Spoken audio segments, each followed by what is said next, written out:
All right, so let's see how this HTML file consisting of styles and markup gets converted into this presentable output on the screen.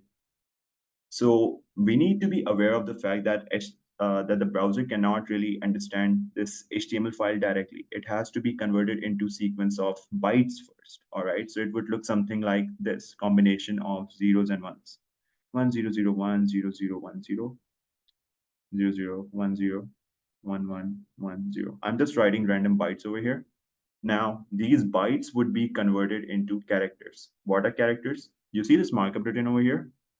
This would be converted into individual characters. So an opening bracket, then individual B, then individual O, then individual D, then individual Y, then individual bracket again, then P, then individual closing bracket again, then individual H, and this would go on, all right,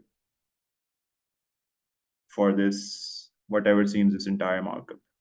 Then after this stage is done, then these gets converted into tokens. And this process is known as tokenization. So this body tag would be written as start tag of body. And after the tokenization is done, then these gets converted into nodes. And nodes look something like this. Body, we have a paragraph node as well, and then we have a text node as well.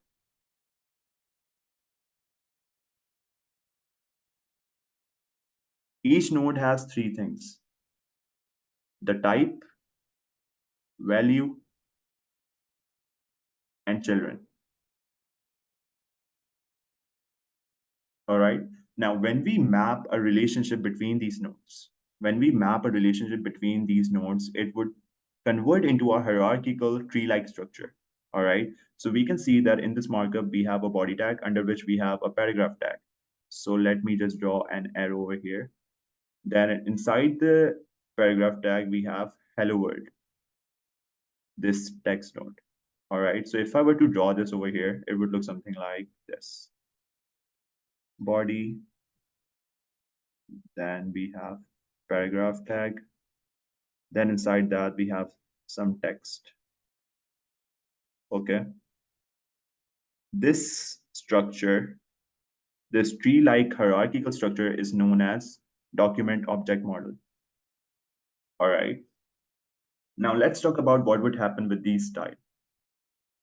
So these styles would also be converted into raw bytes first, then into characters, then into tokens, then into nodes, similar to this. But they will have the styles mapped to each node as well. So with body, we'll have the style for the body. With paragraph, we'll have style for the paragraph as well. All right. So it would look something like this: body and its style, paragraph and its style, text over here. All right. And this structure is known as CSS OM. When we combine these two, we get what is known as the render tree. And the render tree only consists of the necessary nodes that are required to render the page. All right. And that render tree is then used to create a prototype of what we are going to see on the screen then. All right. So the layout would consist of the size and positioning of everything that has to be displayed on the screen. All right. And this layout would then be converted into a final output that we'll see on the screen. And that would be done by the rendering engine. And this process is known as rendering. And when we are actually displaying this rendered content on the screen, that process is known as painting. Okay, I hope you got to learn something new here. This would be it for this video, and I'll see you in the next one.